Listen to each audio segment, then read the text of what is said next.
Estimados doctores, otra vez un gusto saludarles. Esta es nuestra última semana, la semana 3 dentro del módulo Horizontes Cuantitativos de Investigación.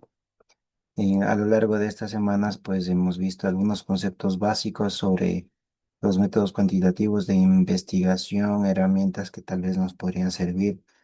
De igual manera, con la mayoría de personas que llenaron la encuesta que se les envió por el grupo. Hemos mantenido sesiones personalizadas y sincrónicas con el fin de que puedan avanzar en sus investigaciones. Entonces, vamos también esta semana a ver otras herramientas que tal vez nos podrían servir. Pero antes de eso vamos a ver pues unos conceptos fundamentales, ¿no? Em, a ver, recapitulando todo lo que hemos visto en las semanas, nosotros hemos visto o hemos aprendido o recordado también, ¿no? Sobre la media, la mediana, la moda, las medidas de tendencia central, vimos distribuciones de probabilidad, distribución normal, binomial, etcétera, ¿no? La semana anterior nos concentramos en correlación de Spearman y cuándo utilizarla. También vimos algo relacionado con, em, también vimos algo relacionado con, me parece que, a las pruebas de hipótesis, vimos los pasos para hacer correctamente una prueba de hipótesis, em, qué método estadístico podíamos usar, ¿no? Sabíamos que bueno, entendimos que en el segundo paso de la prueba de hipótesis debíamos, en función de nuestros datos, en función de nuestras variables, también hicimos una tabla en la cual podríamos seleccionar el tipo de método en función de los datos que estamos utilizando, ¿no? ¿Qué tipo de variables estamos utilizando? Muy bien, pues esta semana vamos a ver el coeficiente de correlación de Pearson como primera parte en este video. Vamos a ver cómo calcularlo. Luego, en otro video de esta semana también vamos a ver las correlaciones no lineales y cómo determinar el coeficiente de determinación. Y un tercer video, pues para esta semana vamos a ver cómo hacer las correlaciones en los programas estadísticos. Les quiero sugerir uno especialmente en ese tercer video que es gratuito y que hace todo y de manera muy intuitiva, sin necesidad de ser un experto en ecuaciones o en Excel, pues me permite la verdad que me facilita un poco esta parte del cálculo estadístico y espero pues que vean el tercer video que va a estar en esta semana también. Entonces empecemos con esto, ¿no? Vamos a ver hoy en este video pues el coeficiente de correlación de Pearson. Entonces antes de iniciar pues empecemos, vamos a ver por acá. El panorama general, ¿no? Vamos a ver el panorama general del coeficiente de correlación de Pearson, cuándo lo vamos a aplicar, cuándo es necesario. Entonces, primero una pregunta, ¿no? ¿Cuál es la idea de este ejercicio que vamos a hacer al inicio, ya? Y si alguna vez has pensado para ti mismo, ¿no? ¿Alguna vez has pensado para ti mismo? Esa es la pregunta, ¿no? ¿Alguna vez has pensado para ti mismo? Cada vez que, aquí tenemos un espacio, sucede, tenemos otro espacio, parece suceder también. Bueno, ¿cuál es el ejercicio? La idea es llenar, ¿de acuerdo? Podemos llenar los espacios en blanco con casi cualquier cosa. ¿Por qué? Porque es natural reconocer los patrones de la vida. Entonces, por lo general, muchos de nosotros, si alguna vez has pensado para ti mismo, cada vez que te levantas, no sé, sucede, no sé, que estoy con más energía. Parece suceder también, ¿no? Parece suceder que también tengo energía, podría ser, ¿no? Esa es la intuitiva del ser humano, ¿no? Llenar los espacios en blanco, ¿no? Con cualquier cosa que nos venga a la mente, ¿no? Por lo general. Y pues eso les debe haber pasado a ustedes también, tal vez querer llenar con sus palabras, pues, de esos espacios, ¿no? Por ejemplo, y aquí nos surgen, pues, una serie de preguntas, ¿no es cierto? Cuando nosotros estamos, por ejemplo, cuando llueve. ¿Te sientes más cansado? Mira, cuando llueve nos sentimos más cansados cada vez que llueve. Otro, por ejemplo, los jugadores más altos en la cancha de baloncesto tienden a ser los mejores. Entonces hay algunas cosas que nosotros afirmamos, ¿no? Entonces, y pensamos y creemos que estamos en lo correcto cuando no hemos probado absolutamente nada, ¿no? Y por eso es tan importante ser objetivo. Y para ser objetivo, pues la estadística y los métodos cuantitativos nos pueden ayudar muchísimo, ¿no? De hecho, muchas investigaciones que son netamente cualitativas. Decimos, es imposible cuantificar algo cualitativo, claro, pero la idea pues es siempre, de alguna manera, pues esas categorías, cuando estoy haciendo algo cualitativo, pues también poderlo medir con algo, ¿no es cierto? Entonces, creo que sí es posible con ese análisis factorial confirmatorio, el análisis factorial exploratorio, que nos permiten pues precisamente relacionar esas variables categóricas y ver, determinar relaciones, ¿no? Y determinar el porqué de las cosas, ¿no? O, por ejemplo, esa es la idea, ¿no? Me puse aquí unas cuantas ideas, ¿no? Por ejemplo, cuando duermes bien por la noche, te sientes mejor o te va mejor en las evaluaciones, ¿no es cierto? En las evaluaciones que yo tengo tal vez el siguiente día. Entonces, identificar estos patrones muestra una relación potencial entre dos variables, pero podría ser solo una coincidencia, ¿no? ¿Cómo podemos determinar si la relación realmente existe? Porque yo me he planteado aquí dos relaciones, ¿no? Que tal vez me surgen como a cualquier persona, ¿no? Dice, yo cuando duermo bien me va mejor en las evaluaciones. Interesante, ¿no? Pero, ¿cómo podemos determinar si la relación realmente existe? Pues esa es la idea, ¿no? Del día de hoy. Algo muy importante, si podemos cuantificar las variables, entonces podemos determinar si la relación existe y qué tan fuerte es. Lo llamamos a esto correlación, ¿no? Cuando queremos identificar precisamente queremos determinar si esa relación existe o qué tan fuerte es, eso es correlación. En la semana anterior, pues habíamos visto correlación de Spearman, me parece que vimos la semana anterior. Ahí vamos a hablar de. Pero eso es lo que se hace cuando yo quiero ver, o qué es una correlación. Identificar, ¿no es cierto?, esas variables y ver si existe realmente una relación y qué tan fuerte es, ¿no? Si es una relación fuerte o una relación débil. Muy bien. Eh, pero aquí, ¿no? Vamos a tener cuidado con algunas cosas, ¿no? Em, la correlación no implica una relación de causa y efecto entre dos variables, ¿ya? Entonces, eso también es muy importante de entender, ¿no? La correlación implica una relación de causa y efecto entre las variables. Al reconocer esto y discutir otras variables que contribuyen dentro de la situación, puede demostrar la reflexión con reflexión crítica y la comprensión de las matemáticas, dos de los criterios por los que se evalúa, bueno, se evalúa cualquier tipo de proyecto, ¿no? Aquí se ha puesto pues un ejemplo que es evaluación interna, ¿no? Entonces, eso es muy importante, ¿no? Que la correlación no implica necesariamente una relación causa y efecto, ¿no? Muy bien, antes de que empecemos a explorar el concepto de correlación a detalle, necesitamos definir algunos términos para establecer el contexto de nuestro estudio, ¿no?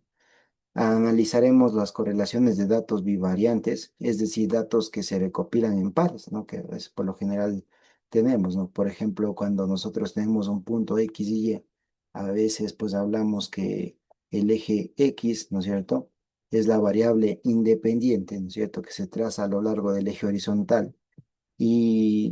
Pues por otro lado nosotros tenemos la Y, que sería nuestra variable dependiente que se traza a lo largo del eje vertical. Entonces eso que más o menos recordando un poquito del colegio, ¿no? Entonces, dado que estamos buscando algún tipo de relación matemática, debería haber una conexión lógica entre las dos variables. Deben relacionarse con el mismo escenario o grupo de personas, como en las relaciones mencionadas al principio, ¿no? Que de esta diapositiva que hemos visto.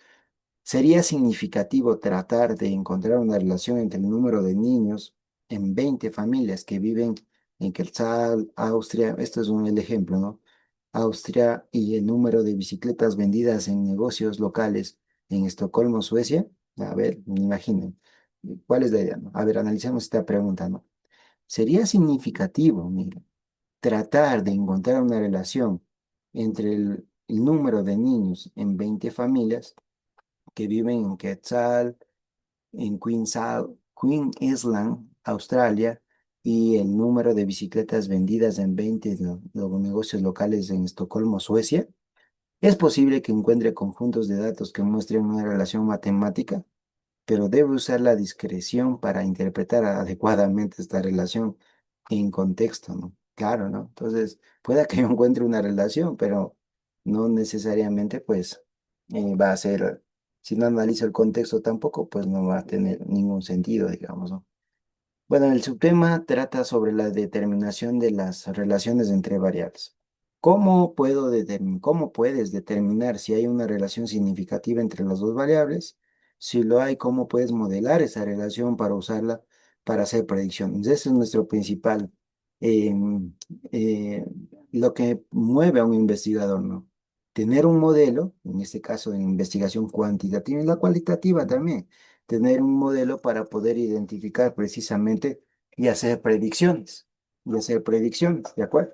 Entonces, esa es la idea principal, ¿no? Como investigadores, lo que queremos nosotros es hacer modelaciones matemáticas entre las variables y modelar y hacer predicciones. Ya. Ahora sí, primer paso, ¿no? Intentar reconocer las relaciones lineales. Por lo general, cuando yo tengo un conjunto de datos, estoy haciendo identificación de un estudio. Por ejemplo, yo dibujo en el eje X una variable, en el eje Y dibujo la otra variable, la variable dependiente. Y eso pues me da a veces como investigadores y sobre todo en la parte de la ingeniería, obtenemos como resultado un diagrama de dispersión. Entonces, ese diagrama de dispersión, nosotros tenemos que buscar, pues, cuál es una relación matemática significativa que nos permita luego poder predecir qué pasará cuando ya y pase, qué sé, un tiempo, ¿no? Imagínense que investigué hasta el 2024, pero mi idea de investigación es que siga sirviendo para el futuro, ¿no? Entonces, la idea de encontrar pues ese patrón, ese modelo matemático es poder predecir qué pasará luego de esos años, ¿no? Esa sería mi contribución a la ciencia, hacer un modelo que me permita pues explicar lo demás, ¿no? Igual aquí pues tenemos eh, la relación de dos variables, ¿no? Salto horizontal en relación al salto vertical y un grupo de estudiantes. Aquí tenemos unos ejemplos, ¿no? Tenemos estudiante uno, salto horizontal, salto vertical, y pues la idea pues sería encontrar si existe pues un patrón, ¿no? Entre eso, ¿no? ¿Qué tipo de relación tenemos? Para esta situación que acabamos de ver, hemos hecho que la distancia del salto horizontal sea nuestra variable, sea la variable independiente, el salto horizontal, porque eventualmente intentaremos predecir el salto vertical de alguien a partir de su salto horizontal. Esa es la idea. Importante, ¿no? Elija cuidadosamente, ¿no es cierto? Variables independientes y dependientes. El propósito principal de encontrar relaciones entre bueno, es crear modelos de predicción, como he mencionado, ¿no? La variable que se está tratando de predecir es la variable dependiente y la variable que usas para la predicción es la variable independiente, ¿no? Como habíamos mencionado ya antes. Eso principalmente. Ahora, a veces cuando investigamos y solamente dibujamos, hacemos un gráfico, este es un gráfico de dispersión, nosotros obtenemos, pues, ahí está, ¿no? El salto vertical está en el eje Y y el salto horizontal está en el eje X, pero ahí tal como está, pues parece solamente un conjunto de puntos que tal vez no me dan mucha información, pero ya vamos a ver cómo podemos dar el salto, ¿de acuerdo? De eso, pues, a un modelo matemático, tal vez que me permita, o ver cuál es la relación que existe entre las dos variables, ¿no? Muy bien. Entonces aquí lo que nosotros podemos hacer es algo muy interesante, ¿ya? En este gráfico que nosotros tenemos. En el gráfico, es un gráfico de dispersión que compara la distancia del salto horizontal con la del salto vertical. Y en el eje Y, en el eje X representa la distancia del salto horizontal en centímetros con marcadores a intervalos de 20 y de 140 centímetros que tenemos aquí, ¿no? En el eje Y se representa la distancia del salto también en centímetros y pues podemos ver que va desde 0 hasta 80 centímetros. Varios de los puntos morados están dispersos por el gráfico, indicando puntos de datos visuales. El patrón general que muestra es una tendencia a la alza, ¿no? Lo que sugiere que la medida que aumenta la distancia del salto horizontal, la distancia del salto vertical también tiende a aumentar. Interesante, están relacionados, ¿no? Eso básicamente nos dice aquí. Ahora, Y más allá de eso, nosotros podríamos dibujar una línea recta que esté bastante cerca de los puntos de datos, lo que significa que es probable que haya una correlación lineal. Más específicamente, es una línea que tiene una tendencia general a la alza, por lo que la describirías como una correlación lineal positiva o simplemente una correlación positiva, ¿no? Ni siquiera podríamos decir lineal, ya, correlación positiva. Con este patrón podemos plantear la hipótesis, ¿no? De que cuando pueda saltar un estudiante horizontalmente más alto, mientras más alta horizontalmente, más alto puede saltar verticalmente, ¿no es cierto? Si bien el gráfico de dispersión se muestra en lo que vimos anteriormente, muestra una correlación lineal positiva, también hay otras tendencias que podemos identificar, ¿no? Muy bien, ahora sí, imaginémonos este gráfico. Si bien el gráfico de dispersión que se muestra una correlación lineal positiva, también hay otras tendencias, ¿no? Este sería un ejemplo de una correlación lineal negativa, es decir, que si el uno aumenta, el otro disminuye, ¿no? Como podemos ver. Estos pueden ser datos de unos experimentos, etcétera. En el tercer video, yo les voy a indicar también cómo se podría hacer un experimento y así les sirve. Tal vez por aquí tenemos ingenieros también cómo realizar las gráficas con varas de error, estableciendo los errores de los instrumentos de medida y poder determinar también las correlaciones, ¿no? Entonces eso también vamos a ver en ese último video, que sería en el video número 3. Entonces es un ejemplo de una correlación negativa. Acá veamos esto, pues obviamente si nosotros tenemos este conjunto de puntos que tenemos en un experimento, por ejemplo, si estoy haciendo o graficando dos variables, pues este no tendría un ejemplo de no existe una correlación reconocible, ¿de acuerdo? Entonces, no podríamos decir que es una correlación lineal, etcétera, ¿no? Por lo contrario, aquí podemos observar que tenemos un ejemplo de una tendencia cuadrática, ¿no? Es una función cuadrática. Una parábola, si yo tengo una forma de línea recta, pues una función lineal. Si yo tengo una parábola, es una función cuadrática, ¿de acuerdo? Entonces, este es un ejemplo de una correlación de una función cuadrática.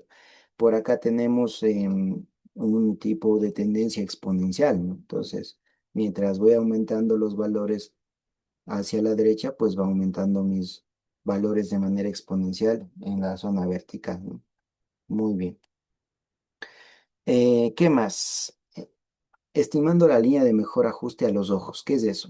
Cuando nosotros tenemos un experimento, obviamente los programas computacionales a mí me permiten hacer las correlaciones y obtener las ecuaciones de correlación que también vamos a indicar en el tercer video, cómo obtener los coeficientes de correlación de una manera muy sencilla cuando utilicemos las herramientas. Pero cuando yo tengo, por ejemplo, solamente por poner un ejemplo, ¿no? En este de aquí, ¿ya? Entonces, ¿cómo yo obtengo la curva de mejor ajuste, ¿no? A los ojos, como estaba mencionando en la diapositiva que estaba.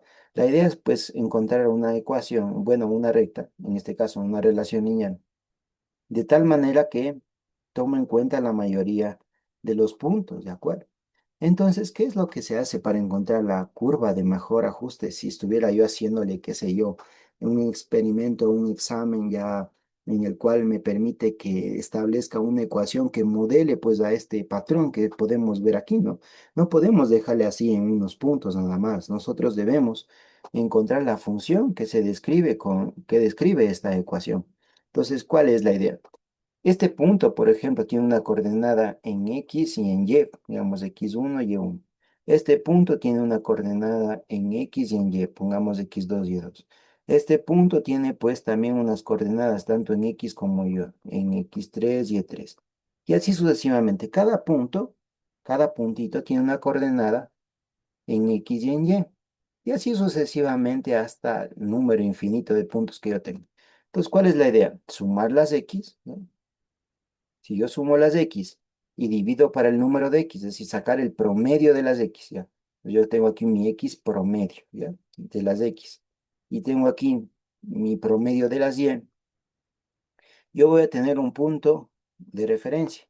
Ese punto de referencia, que sería el promedio de las X y las Y, por ese punto de ahí va a pasar mi recta de mejor ajuste, es decir, la que modela todo este fenómeno.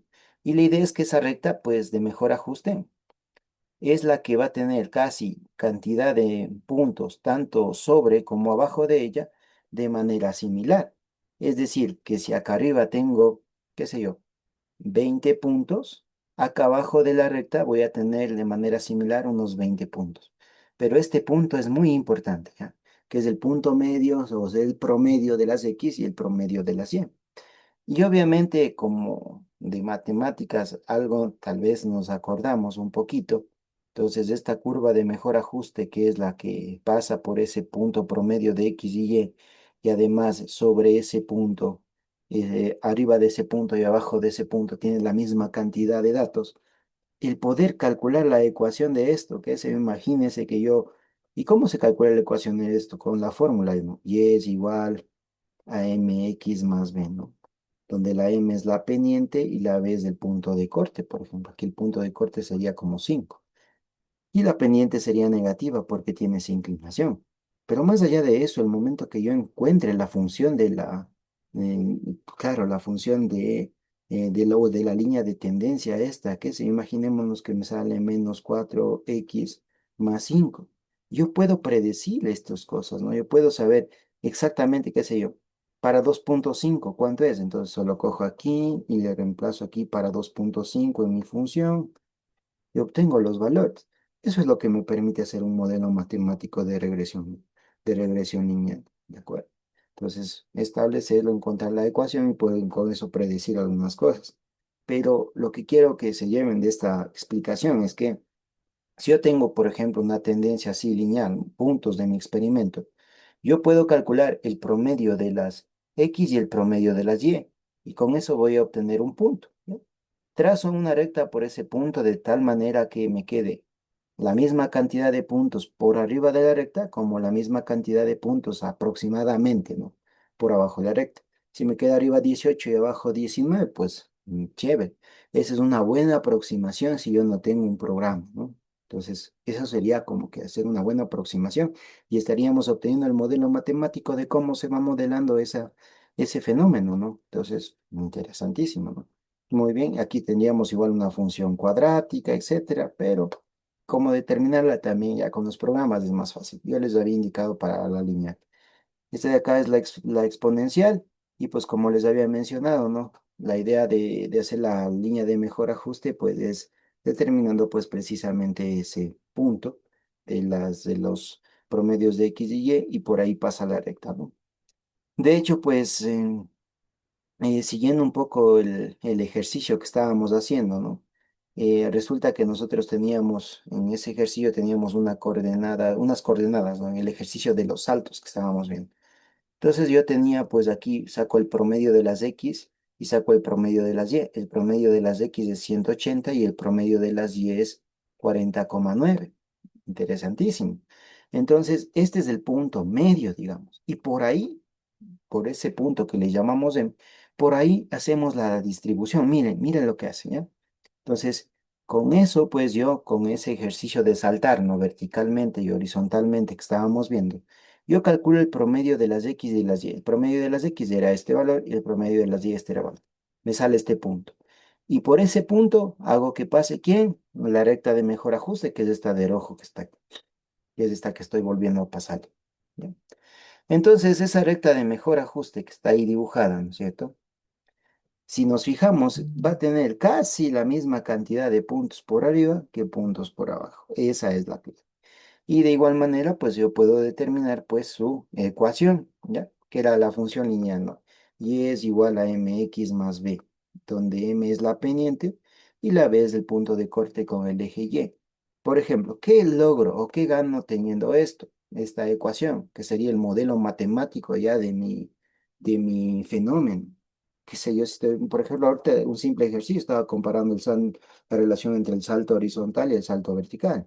Si yo quisiera saber cuánto será el salto vertical cuando yo estoy saltando 80, cuando mi salto horizontal es de 80 centímetros, ¿ya? Entonces cojo y reemplazo aquí 80, ¿no es cierto? Yo cogería aquí el salto vertical, que sería la Y, sería 0,29 por 80 menos 5,95. Y ahora, ¿cómo será cuando yo salto, qué sé yo, 300 centímetros, que ni siquiera forma parte de mi estudio? Entonces me permite predecir. Esta ecuación, ya con estos datos tomados, con los datos que yo he tomado, me permite hacer el modelo de predicción, ¿no? ¿Qué pasará después? ¿O qué pasaba antes, ¿no? Entonces, esa es la idea esencial de una línea de mejor ajuste, ¿no? Entonces, hacerlo muy inteligentemente. Si tiene una tendencia de aumenta la una, aumenta la otra. Si tengo esa tendencia, pues tranquilamente yo puedo utilizar estos pasos, ¿no? Que solamente cojo, calculo el punto medio de X, el punto medio de Y, el promedio, y luego pues hago una gráfica por ese punto de tal manera que tenga tanto arriba como abajo la misma cantidad de puntos. Aquí está pues un poco más visual, ¿no? Una recta de mejor ajuste. Este punto de aquí sería el promedio, ¿ya? Este sería el promedio, ¿ya? Y pues si nos fijamos tanto arriba como abajo, estos serían los puntos que están arriba de esa recta, como abajo, pues tenemos de manera similar la misma cantidad de puntos sobre la recta y bajo la recta. No es necesario que la recta pase por todos los puntos, no sé, eso sería imposible. ¿De acuerdo? Esa recta, pues, esta recta de mejor ajuste que está aquí trazada, es tomando en cuenta precisamente, pues, esa tendencia, ¿no? Y es una buena aproximación para para nuestros modelos matemáticos, ¿no? Entonces, esa es la idea. Ahora sí, el coeficiente de correlación de Pearson. Hablemos ya del coeficiente de correlación de Pearson, ya que vimos que era un modelo, ¿no? Que vimos ahí una correlación, una relación, una función, ¿no? Y cómo determinarla también, ¿no? Entonces, viendo las tendencias, las curvas, cómo nos iba dando. Entonces, el coeficiente de correlación de Pearson, ¿no? Cómo se consideró el concepto de correlación de Pearson como una tendencia lineal en la sección que vimos, ¿no? Anteriormente? Es posible que se haya, o que nosotros hayamos preguntado, ¿qué tan confiable es realmente la línea de mejor ajuste, ¿no? La línea de mejor ajuste busca minimizar la distancia vertical, ¿no es cierto? Esa es la idea, ¿no? Que tenemos muchos puntos arriba y abajo. ¿Y cuál es la idea de la curva de mejor o de la línea de mejor ajuste? Que esa distancia desde esa línea hacia cada uno de los puntos cada vez sea más chiquita. Es decir, por ejemplo, nosotros vemos aquí, tenemos una distancia vertical desde la línea a ese punto, aquí o de la línea a este punto, desde aquí a este punto, ¿no?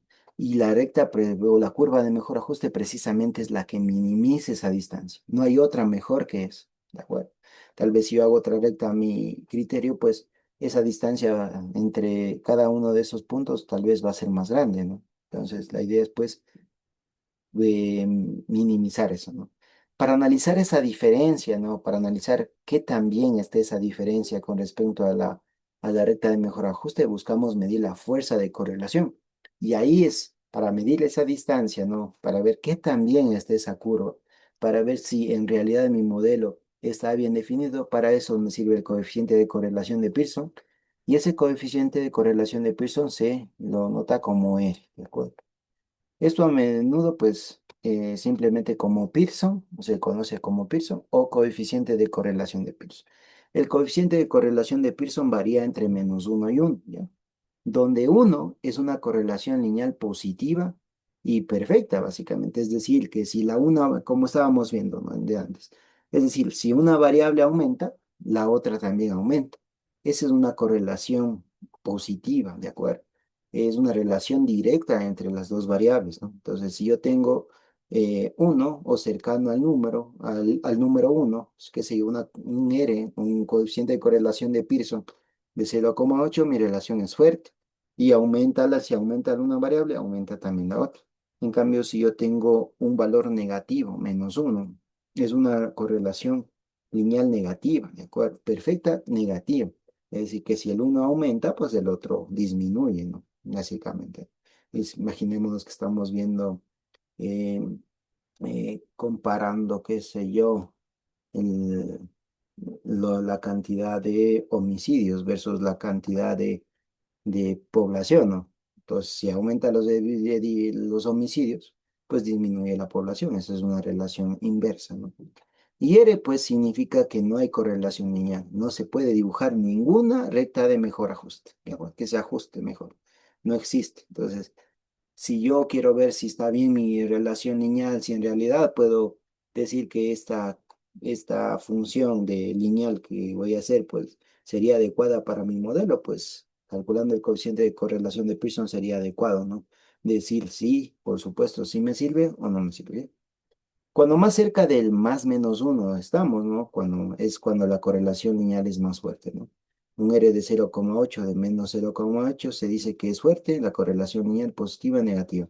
Mientras que un R de menos 0,5 es una correlación negativa moderada.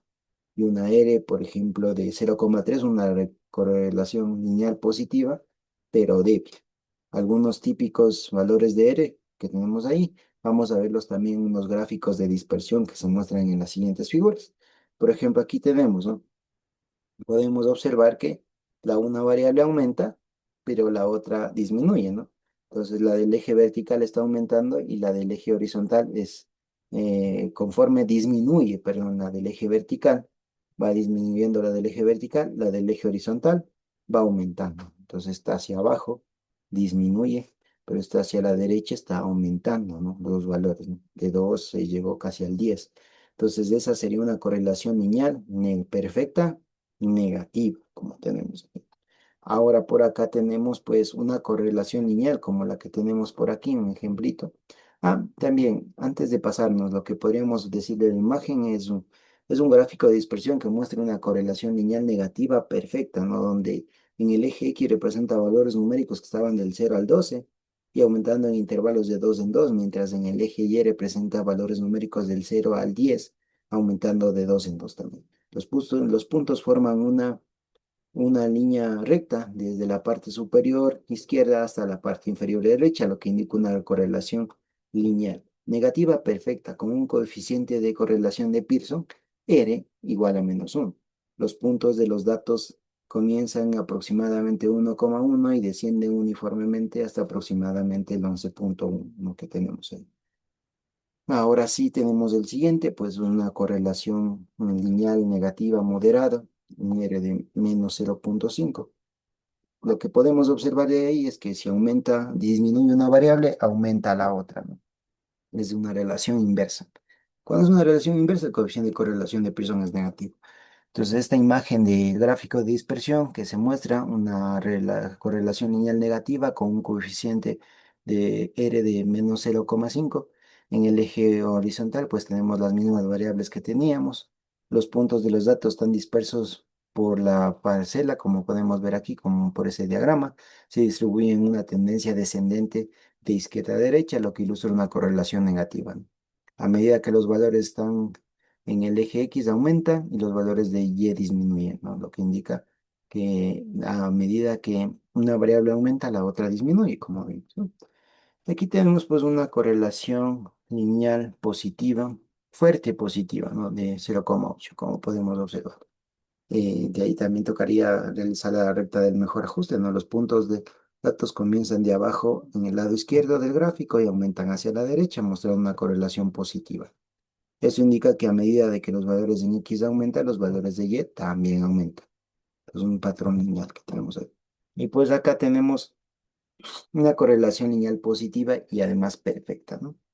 Y así lo cambiamos, ¿no? Y por acá, pues como habíamos visto anteriormente, pues si tenemos esos puntos, pues nuestra correlación, no existe correlación lineal, el Y sería igual a cero, ¿no? Así de fácil. Muy bien, entonces en resumen, nuestra tablita de resumen es si yo estoy entre valores de 0,7 mayor a 0,7 y entre el 1, fuerte correlación positiva de 0,3 a 0,7, correlación positiva débil a moderada, y de menos 0,3 a 0,3 sin correlación, y de menos 0,7 a menos 0,3, correlación negativa débil, y de -1 a menos 0,7, correlación fuerte pero negativa. Así lo tendremos. La fuerza de una correlación es solo una parte del proceso. Otro factor es la significancia, ¿no? O significación que tiene en cuenta el número de puntos en los que tiene el conjunto de datos, ¿no? En el conjunto de datos. Por ejemplo, ¿no? ¿Qué conjunto de datos crees que sería más útil para hacer predicciones? ¿Un conjunto de 5 datos con un R de 0,9 o un conjunto de 50 un conjunto de 50 puntos de datos, pero con un R de 0,75. Entonces, no solamente es el coeficiente de correlación de Pearson el que me hace adecuadamente un proceso, sino también la significación. Entonces, tal vez para mi estudio de que estoy haciendo, tal vez mejor es el de 50 con un Pearson de 0,75, que apenas tener unos pocos datos, pero con un coeficiente de correlación de Pearson muy pequeño. ¿Cómo se calcula el coeficiente de correlación de Pearson? Aquí tenemos una ecuación. Eh, no nos olvidemos que a la final el coeficiente de correlación de Pearson mide pues precisamente de la recta de mejor ajuste, ¿ya? Y esa distancia que existe a cada uno de los puntos que teníamos y hacer pues eso lo menos posible, esa era la idea, ¿no? Entonces, manualmente pues se calcula así el coeficiente de correlación de Pearson para que tengamos una idea de cómo se calcula y obviamente los programas estadísticos ya nos los dan, pero así es como se calcula el coeficiente de correlación de Pearson. Entonces vamos viendo qué es cada una de las cosas. Entonces aquí es una forma de ver la ecuación y aquí está otra forma de ver la misma ecuación. Es exactamente la misma ecuación. Entonces aquí dice sumatorio de x menos x barra, que es el promedio de las x, y menos y barra, que es el promedio de las y. ¿Qué es la x y qué es la y? Es ese dato, ¿no? Es ese puntito que yo estoy analizando, ¿no? Igual abajo sería la raíz cuadrada de la multiplicación entre básicamente es esto dividido para la raíz de eso mismo, ¿no? Pero solamente que está ahí elevado al cuadrado. Esa es la. Entonces, eh, ¿por qué se eleva al cuadrado? Ya tenemos una razón de por qué. Porque como tenemos distancias negativas, pues al variarse al cuadrado se hacen positivas, algo parecido a lo que aprendimos en la desviación estándar. Y aquí pues otra forma de ver, que sería el sumatorio del producto de x por y, menos la n, que es el número de datos por el x promedio, y por el y promedio que tenemos. Y ahí lo de abajo pues algo similar, ¿no? Sería el sumatorio de x al cuadrado menos n por el x promedio al cuadrado, por la raíz cuadrada del sumatorio de y al cuadrado menos n por y barrita al cuadrado, que sería el promedio. Muy bien. Pues aquí tenemos un conjunto de datos, ¿no? Entonces, aquí vamos a ver cómo se calcularía el coeficiente de correlación de Pearson, ¿no? Entre estas dos variables. La idea sería ver qué tipo de correlación hay, una correlación leve, fuerte, etcétera, o no hay correlación entre las dos, ¿no? Entonces, ¿cómo se calcula? Pues aquí tenemos los pasos para realizar el coeficiente de correlación de Pearson, pues tenemos en algunas calculadoras, en el Excel también, pues nos da directamente. Pero nosotros los datos que necesitamos son básicamente los siguientes. N, que es el número de datos que teníamos, en este caso tendríamos que eran 10 datos. El X, el promedio de las X es la suma de todos los datos dividido por el número de datos. Por eso nos aprendimos cómo calcular en el promedio en la clase número uno, recordamos. Luego, pues, hacemos el sumatorio de desde i hasta n de x sub i al cuadrado, es decir, de todos los datos de x que tenemos. Es decir, en mi tabla anterior, ¿cómo calculo esto, no? Eso también es muy importante. Es decir, para calcular eso que está marcadito ahí, ya no nos asustemos con los sumatorios. Solamente es elevar este al cuadrado, ya, elevar este al cuadrado, elevar este al cuadrado, elevar este al cuadrado y luego sumar. Eso significa esto, ¿no? Entonces, elevar cada uno de esos al cuadrado y sumar. El y promedio es lo mismo. Y ahora de este que está acá abajo es muy parecido a lo que hicimos con las x. Es decir, elevar este al cuadrado, elevar este al cuadrado, elevo este al cuadrado. Y luego pues solamente sumo esos elevados al cuadrado, que sería este valor que está aquí, que sería este. Y luego pues, ¿qué es esto? Esto de aquí es multiplicar. Ese que estaba ahí era multiplicar solamente este valor de aquí por este de acá. Este valor de aquí por este de acá, este valor de aquí por este de acá, este valor de aquí por este de acá, y luego sumar. ¿Ya? Eso es ese valor. Y luego pues solamente reemplazamos los datos en nuestra ecuación, en la más sencilla. Esto ya sabíamos cómo calcular, esto lo teníamos calculado, que es la n es el número de datos, esto lo tenemos, el promedio, la x promedio, la y promedio, y esto lo habíamos calculado con multiplicar los datos de x y luego sumar. Igual esto lo habíamos calculado, esto también lo tenemos, todo lo tenemos. Y pues obtenemos el valor, que sería de 0,0994, obteniendo un coeficiente de correlación de Pearson que nos dice que la correlación entre las dos sería una correlación positiva y además fuerte. Es decir, que yo si graficara estos datos, yo podría tener pues tranquilamente una función lineal, ¿de acuerdo? Y eso también lo veremos en los ejercicios del Excel. Tal vez lo pongamos a este ejercicio mismo para que podamos calcular precisamente eso, ¿ya? Muy bien. Nos vemos en el siguiente video. Espero que me hayan entendido cómo calcular el coeficiente de correlación de Pearson.